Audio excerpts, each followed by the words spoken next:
हे भगवान, ये क्या हो गया है? ये ड्रम इस तरह लुढ़कता हुआ कहाँ जा रहा है? कहीं कोई भूकंप तो नहीं आ गया है? पापा, मुझे बहुत डर लग रहा है। ये ड्रम कहाँ जा रहा है? कहीं हम लोग किसी गड्ढे में तो नहीं गिर जाएंगे ना? कहीं हम किसी गाड़ी से तो नहीं टकरा जाएंगे? हमारा घर तो वैसे भी रोड के पास ही है। कहीं एक्सीडेंट हो गया तो? किस तरह से इस ड्रम को रोकूं? ये तो रुकने का नाम ही नहीं ले रहा है। हे भगवान, अब तुम ही कोई मदद करो।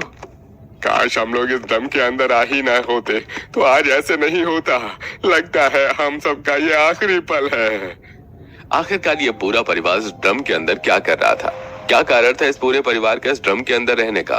भला ऐसी भी क्या मजबूरी थी जो उन्हें इस तरह ड्रम में रहना पड़ रहा था? आइए इसे जानने के लिए कहानी में थोड़ा पीछे चलते हैं। गर्मी ने भी हद कर दी है। अप्रैल का महीना शुरू ही हुआ है अभी, और गर्मी तो देखो, ऐसा लग रहा है अप्रैल नहीं बल्कि जून जुलाई चल रहा हो। बाप रे बाप, अभी से यही हाल है। न जाने आने वाले महीनों में क्या हाल होने वाला है हमारा।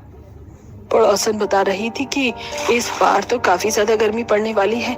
जल्दी जल्दी घर की दीवारों को गीला करें। अगर ठीक से गीली नहीं हुई तो रात भर गर्मी से परेशान होते रहेंगे। मुझे तो समझ ही नहीं आ रहा है कि क्या जिंदगी है हमारी। गर्मी से बचने के लिए सभी के घर में कूलर, एसी हैं, और एक हम लोग हैं जो घर की दीवारों को गीला करके गर्मी से बच रहे हैं। अब कर ही क्या सकते हैं? जब पैसे ना हो तो कोई ना कोई जुगाड़ तो करना ही पड़ेगा। पूरा परिवार एक छोटे से मिट्टी के घर में रहता था। शुरुआत में तो मिट्टी का घर इन्हें काफी ठंडक दे रहा था, लेकिन अब जैसे जैसे गर्मी बढ़ रही थी तो उस मिट्टी के घर के अंदर भी इन्हें काफी गर्मी लगती थी। गर्मी से बचने के लिए ये लोग मिट्टी की दीवारों पर बाहर से पानी डाला करते थे, जिससे रात में थोड़ी बहुत ठंडक रहती, लेकिन दिन में सबका गर्मी से हाल बेहाल हो जाया करता। माँ, बहुत चींटी काट रही है। देखो ना, मेरा हाथ कितना लाल हो गया है चींटियों के काटने से। कितने ज्यादा मच्छर भी काट रहे हैं। हम लोग बाहर आंगन में नहीं सो सकते क्या? अरे बेटा, घर के अंदर इतने मच्छर नहीं हैं जितने बाहर हो रहे हैं। आंगन में तो सोया भी नहीं जाता। कल रात जब मैं बाहर सोने के लिए गया तो मच्छरों ने इतना काटा कि रात भर बस उन्हें मारने में ही गुजर गई। बहुत मच्छर है बाहर, इससे अच्छा तो घर के अंदर ही सो लो। लेकिन इस गर्मी का क्या करें? गर्मी से तो हम सब का हाल बेहाल हो रखा है। दिन में घर आग की भट्टी की तरह भभकता रहता है, रात में थोड़ी ठंडक होती है तो मच्छर और चींटी परेशान कर देते हैं। गर्मी में पूरा परिवार सुबह से रात तक हमेशा परेशान रहता था। पैसे न होने की वजह से ये लोग गर्मी से बचने के लिए एक कूलर तक नहीं ले पा रहे थे। ऐसे ही कई दिन गुजर जाते हैं। हर रोज की तरह सतीश फैक्ट्री से काम खत्म कर घर लौट रहा होता है कि तभी उसे एक कबाड़ी की दुकान पर बहुत बड़ा सा ड्रम दिखता है। भाई साहब, ये तो काफी ज्यादा बड़ा ड्रम है। ये यहाँ क्या कर रहा है? भला इतना बड़ा ड्रम आपको कौन देकर गया? अरे यही पास में कोई परिवार रहता था, वो आज यहाँ से कहीं और शिफ्ट हो गए तो उन्होंने ये ड्रम मुझे बेच दिया। अब क्या करूँ, समझ इसका नहीं आ रहा है। कौन खरीदेगा इसे? गर्मी का मौसम है, आए दिन हमारे मोहल्ले में पानी जाता रहता है। एक काम करिए, ड्रम मुझे बेच दीजिएगा। घर ले जाकर रख दूंगा। जब पानी आएगा तो पूरा भर दूंगा, और जब पानी नहीं रहेगा तो इसी के पानी से गुजर चलेगा हम लोगों का। वो कबाड़ी वाला सिर्फ 100 रुपए में इतना बड़ा ड्रम सतीश को बेच देता है, जिसे घर लाकर सतीश रख लेता है और पानी के आने का इंतजार करता है। उस ड्रम को आए 1 से 2 दिन हो चुके थे और आज मोहल्ले में पानी भी आ जाता है। लता जैसे ही ड्रम में पानी भरने के लिए जाती है तो देखती है कि ड्रम जमीन पर लेटा हुआ है और उस ड्रम के अंदर 3 से 4 बिल्ली के बच्चे हैं, जिसे देख लता, अरे ये ड्रम के अंदर बिल्ली के बच्चे कहाँ से आए? और देखो तो कितनी आराम से सो रहे हैं। इन्हें क्या गर्मी नहीं लग रही? अरे माँ, लगेगी भी कैसी? ये ड्रम तो देखो कितना ज्यादा मोटा है और इसके अंदर कितनी ज्यादा ठंडक भी है। ये बिल्ली के बच्चे आराम से इसके अंदर रह रहे हैं। काश हमारा भी ऐसा ही घर होता तो कितना अच्छा होता ना। वैसे ये ड्रम इतना बड़ा है कि हम सब लोग आराम से इसके अंदर जाकर बैठ सकते हैं, और इसके अंदर तो काफी ठंडक भी है। एक काम करते हैं, हम लोग दिन में इसी ड्रम के अंदर रहा करेंगे। रात में तो वैसे ही इतनी गर्मी होती नहीं है, और दिन में जब गर्मी होगी तो इस पानी के ड्रम के अंदर जाकर बैठ जाएंगे। इससे दिन और रात दोनों हम गर्मी से बचे रहेंगे। लता ये बात अब घर वालों को बताती है। सुनने में तो ये बात काफी अटपटी थी, लेकिन गर्मी से बचने के लिए अब इस गरीब परिवार के पास और कोई चारा भी नहीं था। जिसके बाद अब दिन भर ये पूरा परिवार इस पानी के ड्रम के अंदर जाकर बैठ जाता है, जिससे इन्हें काफी ठंडक भी मिलती है। अरे बहू, ये पानी का ड्रम तो अंदर से काफी ज्यादा ठंडा है। मैंने सोचा नहीं था कि इसके अंदर इतनी ठंडक होगी। हाँ बहू, सच में ये ड्रम है तो बड़ा ठंडा। अब से हम लोग दिन भर इसी पानी के ड्रम में ही रहेंगे।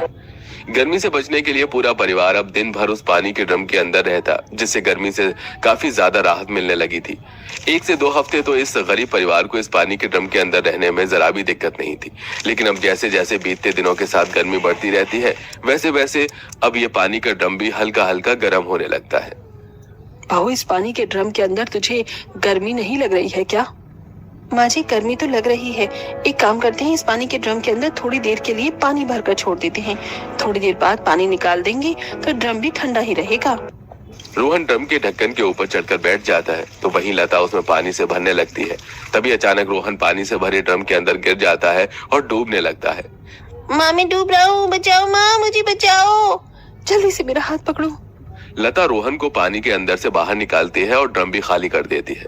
आज सभी उसे पानी के ड्रम के अंदर ही सोने का प्लान बनाते हैं, लेकिन जैसे ही सब सोने लगते हैं तो उन्हें सोने में काफी दिक्कत होती है।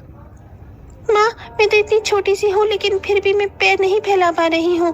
पैर मुड़ी मुड़ी दर्द हो रहा है। इस पानी के ड्रम के अंदर तो बैठ ही सकती है, सोना तो इसमें नामुमकिन है। कोई ड्रम का ढक्कन खोलो, मेरी सांस फूल रही है, सांस नहीं आ रही है मुझसे। अगर ढक्कन खोल दिया तो मच्छर ड्रम के अंदर आ जाएंगे। सभी लोग जैसे तैसे करके उस पानी के ड्रम के अंदर सोने की कोशिश करते हैं। आधी रात का समय होता है और सब सो जाते हैं कि तभी उस पानी के ड्रम के बाहर 2 शराबी आकर खड़े होते हैं। अरे यार, ये इतना बड़ा ड्रम बीच रास्ते में किसने रख दिया? हटाओ इसे, ये हमारा रास्ता रोक रहा है। अरे तो हम इसे हटा देते हैं ना, चल एक जोरदार लात मारते हैं इसमें। वो दोनों शराबी उस पानी के ड्रम पर इतनी तेज की लात मारते हैं कि वो ड्रम लुढ़कता हुआ रोड की तरफ जाने लगता है, जिससे सभी लोग घबरा कर उठ जाते हैं और उस ड्रम को रोकने की कोशिश करते हैं, लेकिन ड्रम के अंदर होने की वजह से कोई भी ड्रम को रोक नहीं पा रहा था। माँ, मुझे तो बहुत डर लग रहा है। ये ड्रम रुक क्यों नहीं रहा है? जल्दी से ड्रम को रोको। हे भगवान, ये क्या हो रहा है? अब तुम ही हमारी मदद करो। काफी देर लुढ़कने के बाद ड्रम एक पेड़ से जाकर टकरा जाता है। सतीश जैसे तैसे कर उस ड्रम का ढक्कन खोलता है और अब सभी लोग उस ड्रम के बाहर निकलते हैं। अरे अच्छा हुआ ये ड्रम इस पेड़ से टकरा गया और रुक गया। अगर किसी गाड़ी से टकराता तो हम सबका तो कीमा ही बन जाता। कुछ भी हो, लेकिन अब हम इस पानी के ड्रम के अंदर नहीं रह सकते। ना वो घर हमारे लिए सही है और ना ही ये पानी का ड्रम। गर्मी दोनों ही जगह है और यहाँ तो आज हमारी जान बर्बाद आ गई थी। गायत्री बिल्कुल ठीक कह रही है। अरे हम लोग तो जवान हैं, लेकिन बच्चे और माँ जी, पिताजी का तो सोचिए, अगर उन्हें लग जाती तो क्या हो जाता। अब हमें कुछ ना कुछ तो करना ही पड़ेगा। हम सब लंगड़े लूले नहीं हैं जो काम नहीं कर सकते। भगवान ने हमें हाथ पैर दिए हैं, इनका इस्तेमाल करके हमें काम के लिए निकलना ही होगा और पैसे जोड़कर एक अच्छा घर लेना होगा जहाँ हम गर्मी से बच सके। बहू बिल्कुल ठीक कह रही है। मैं बूढ़ी हूँ, लेकिन हाथ पैरों में जान है मेरे भी। मैं भी काम करूंगी। जिस कपड़े की फैक्ट्री में सतीश काम करता था, उस फैक्ट्री में अपनी माँ और बहन को लगवा लेता है। वहीं लता लोगों के घरों में झाड़ू पोछा का काम शुरू करती है। 1 महीने की मेहनत के बाद आखिरकार इन सब के पास काफी अच्छे पैसे जुड़ जाते हैं, जिससे एक अच्छा खासा किराए का मकान लेते हैं और आराम से उस किराए के घर में रहते हैं। कुछ महीनों की और मेहनत के बाद आकर वो सब पैसे जोड़कर ईंट, पत्थर, सीमेंट, मिट्टी का इंतजाम करते हैं और कुछ मजदूरों की मदद से अपने लिए एक अच्छा सा घर बनवा लेते हैं, जिससे अब उन्हें ना ही किराए की चिंता होती है और ना ही गर्मी से बचने के लिए किसी पानी के ड्रम में अंदर रहना पड़ता है। माँ, आज आप इतनी जल्दी सब्जी बेच आई और ये आपके हाथों में इतना सामान क्यों है? कोई खास बात है क्या? ओहो दीदी, आप भूल गई। माँ, दीदी को बताओ और ये सामान मुझे दो। बानी ने अपनी सब्जी वाली माँ के हाथों से सामान ले लिया, जिसके बाद आस्था बोली, ऋषिका, तू भी ना बड़ी भुलक्कड़ है। अभी 1 हफ्ते पहले मैंने बताया नहीं था तुम दोनों को ही आज लड़के वाले देखने आएंगे? अरे हाँ, लेकिन माँ वो तो बस मुझे देखने आने वाले थे, दोनों को। मैं समझाती हूँ। वो जो सब्जी वाली जमुना जी थी, जिनके बेटे से मैं तेरी बात करने को सोच रही थी, वो लोग तो आएंगे ही, लेकिन साथ में एक अमीर परिवार से भी आज तुम्हें देखने आएंगे। अचानक से ही सब कुछ हुआ तो तुम्हें बता नहीं पाई। बस मैं चाहती हूँ कि तुम दोनों का ही रिश्ता साथ साथ पक्का हो जाए तो मेरा हक अदा हो जाएगा। आस्था की बात सुनकर ऋषिका कहीं खो सी गई और फिर वो बोली, माँ, अगर ऐसा है हम दोनों को ही देखने लड़के वाले आ रहे हैं तो आप फिर मेरी शादी अमीर घर में तय कर देना। लेकिन बेटा, जमुना जी तो तुझे ही देखने आएंगी। और क्या? और अरे माँ, उन्हें पता थोड़ी है कि घर में 2 शादी के लायक बेटियां हैं। मैं कुछ भी नहीं जानती हूँ। मैं तो अमीर घर में ही शादी करूंगी। ऋषिका की बात सुनकर आस्था सोच में पड़ गई कि तभी पीछे से बानी बोली, माँ कोई नहीं, मैं जमुना आंटी जी के बेटे से भी शादी करने को राजी हूँ। पैसे की क्या है, अपनी जरूरत पूरी होती रहे, बस इतना काफी है। बानी की बात सुनकर आस्था खुश हो गई। कुछ ही देर में उन्हें दोनों जगह से लड़के वाले देखने आ गए, जिसमें अमीर घराने ने ऋषिका को और गरीब घराने ने बानी को पसंद कर लिया। और फिर उनके जाने के बाद वाह भगवान, मैं तो बड़ी खुश हूँ, मेरी दोनों बेटियों की ही शादी पक्की हो गई। मैं भी बहुत खुश हूँ माँ कि मेरी इतने अमीर परिवार से शादी फिक्स हुई है। अब एक बहन तो जाएगी अमीर ससुराल और दूसरी जाएगी सब्जी वाली के घर। हाँ दीदी, और मैं तो बहुत खुश हूँ, मेरी माँ भी सब्जी वाली और मेरी सास भी सब्जी वाली होंगी। वहाँ भी मुझे बिल्कुल घर जैसी ही फीलिंग आएगी।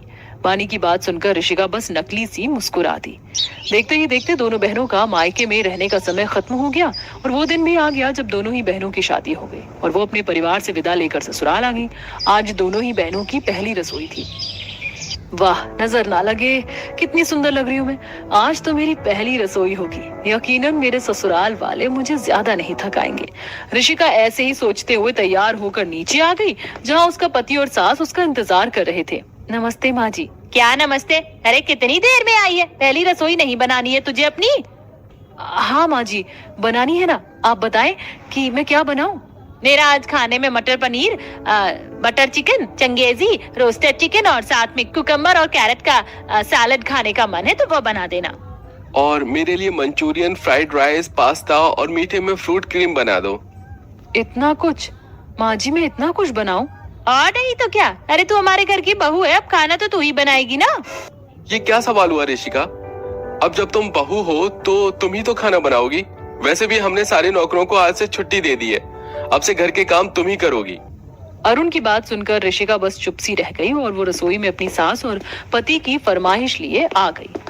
ये क्या बात हुई? पहले ही दिन मैंने तो सोचा था कि मुझसे कम काम करवाया जाएगा, लेकिन मेरे ससुराल वालों ने तो मुझे मुश्किल में डाल दिया। एक तरफ ऋषिका बेचारी सिर्फ 2 लोगों के लिए भर भर कर खाना बना रही थी, तो वहीं दूसरी तरफ उसकी बहन बानी अपने गरीब ससुराल में कुछ इस तरह से थी। माँ जी बताइए ना, आपने बताया नहीं कि मुझे अपनी पहली रसोई में क्या बनाना है। बहू, मैंने खीर और पूरी का सामान मंगवा दिया है, तो तू जाकर खीर और पूरी बना दे। लेकिन माँ जी मुझे ठीक से खीर बनानी नहीं आती है। तो कोई बात नहीं बहू, तू ऐसे घबरा क्यों रही है? अगर खीर बनानी नहीं आती तो कोई बात नहीं, तू हलवा बना ले। जमुना की बात सुनकर बानी खुश सी हो गई और उसने सभी के लिए सूजी का हलवा और पूरियां बना दी, जिनको सभी ने बड़े ही शौक से खाया। ऐसे ही सिलसिला जारी था और अब दोनों बहनों को अपने अपने ससुराल में लगभग 1 महीना बीत चुका था। ऐसे ही एक दिन, ये लो शिखा, माँ जी ने भेजा है। वैसे शिखा, तुम कौन सी पढ़ाई कर रही हो? मेरा मतलब, बताती हूँ भाभी, मैं वकील बनने की पढ़ाई कर रही हूँ। अच्छा, क्या हुआ भाभी, आपका मुंह क्यों उतर गया? कुछ नहीं, बस वो पुरानी कुछ बातें याद आ गई थी तो बस इमोशनल सी हो गई। पता है शिखा, मेरा भी सपना था, बचपन से ही मैं चाहती थी कि मैं एक IAS ऑफिसर बनूं, लेकिन बस फिर किस्मत ने ऐसा खेल खेला कि सर से बाप का साया ही छीन लिया। बची मेरी अकेली माँ, तो फिर उन्होंने ही हमें पाला और मेरा सपना अधूरा रह गया। वैसे मैं तुम्हारे लिए खुश हूँ, तुम्हें अपना सपना पूरा करने का मौका मिल रहा है। तुझे भी मिलेगा बहू, तैयार हो जा। माँ जी, क्या हुआ? अगर भगवान ने तेरी माँ को लाचार बनाया, दूसरी तेरे लिए सब कुछ करेगी। माँ जी, मुझे बता कि तेरी पढ़ाई कहाँ पर होगी, ये माँ तुझे वहीं लेकर जाएगी। जमुना की बात सुनकर बानी को रोना आ गया। जमुना बानी को उसका सपना पूरा करने के लिए मोटिवेट करने लगी। बानी बेटा चुप हो जा, अब तू बहुत जल्द अपना सपना जिएगी। मैं कल ही तेरा कॉलेज में एडमिशन करवाने चलूंगी। जमुना ने उसी दिन अपनी बहू के सपने की खातिर अपने इकलौते सोने के कंगन बेचे और उसने अपनी बहू का एडमिशन करवाया और साथ में उसे किताबें भी ला कर दी। माँ जी, मैं नहीं जानती कि आपका किन लफ्जों में शुक्रिया अदा करूं। तेरी आंखें सब कुछ बोल रही हैं। अब तुझे कुछ कहने की जरूरत नहीं है बहू, अब बस तू पढ़ाई और अपना सपना पूरा कर। तू कामयाब होगी तो उससे मुझे भी बहुत खुशी मिलेगी बहू। जमुना की बात सुनकर बानी बहुत ही ज्यादा खुश हुई, तो वहीं दूसरी तरफ उसकी बहन, माँ जी मैंने खाना बना दिया है, सफाई भी कर दी है, अब मैं कुछ देर आराम कर लूं क्या?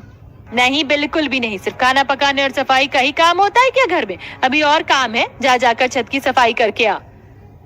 जी माँ जी, मैंने तो क्या क्या सोचा था अपने ससुराल को लेकर, लेकिन सब कुछ उल्टा हो गया। मुझे तो यहाँ नौकरानी बनाकर रख दिया है। लेकिन फिर भी हूँ तो मैं अमीर परिवार की ही बहू, मुझे इस बात की खुशी है। ऋषिका बेचारी इस अमीरी के घमंड में अपने ससुराल वालों की सारी बातें झेल जाती थी। एक तरफ ऋषिका थी जो अमीर ससुराल जाकर भी नौकरानी जैसी थी, तो वहीं दूसरी तरफ बानी थी जो अपने गरीब ससुराल में भी काफी खुश थी। ऐसे ही सिलसिला जारी था कि एक दिन बानी के घर उसकी माँ आई। अरे अरे, आज कैसे हमारे घर आने का दिल कर गया आपका समधन जी? आइए आइए। अरे बस बानी को देखने का दिल कर रहा था। वैसे कहाँ है बानी, दिखाई नहीं दे रही। और आप सफाई कर रही थी क्या? हाँ जी, बस सफाई कर रही थी। वैसे बानी कमरे में है, आइए मैं ले चलती हूँ। माफ करना समधन जी, मेरी बानी आपको सता तो नहीं रही है ना? मेरा मतलब आप ऐसे सफाई। नहीं नहीं जी, बिल्कुल नहीं। बानी तो बल्कि बहुत ही ज्यादा अच्छी है। आप चलिए तो कमरे में, आपको सारे सवालों के जवाब मिल जाएंगे। जमुना आस्था को बानी के कमरे तक लेकर गई, जहां आस्था बानी को पढ़ाई करता हुआ देख इमोशनल हो गई। बानी माँ।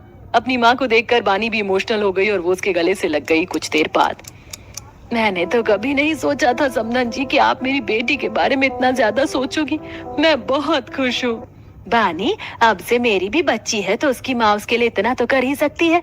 अब बस आप तैयार रहना, अब बानी के IAS बनने की मिठाई ही आपके घर आएगी। जी जरूर। अच्छा बानी, मन लगा कर पढ़ना। हाँ, तेरी सास ने तेरे लिए कितना कुछ किया है। मैं अब कुछ देर ऋषिका के घर जा रही हूँ। आस्था ऐसे बोलकर बानी के घर से उठ आई और फिर वो ऋषिका के घर गई, जहाँ उसे देखकर ऋषिका की सास साधना ने उसका स्वागत भी नहीं किया। ये सब्जी वाली आज यहाँ क्यों आ रही है? नमस्ते जी, ऋषिका कहाँ है? खाना बना रही है। साधना ऐसे बोलकर अपने कमरे में चली गई। कुछ देर बाद जब ऋषिका बाहर आई तो उसे अपनी माँ बैठी हुई दिखाई दी। माँ, आप यहाँ कब आई? आधे घंटे पहले। तेरी सासू माँ ने तुझे बताया नहीं? मैं कब से यहाँ तेरा इंतजार कर रही हूँ। नहीं, ये क्या हालत बना ली तूने ऋषिका? अरे अभी अभी मैं बानी के ससुराल से आ रही हूँ। उन लोगों ने हमारी बानी को पलकों पर बिठाया हुआ है। भले वो लोग गरीब है, लेकिन पता है बहुत ही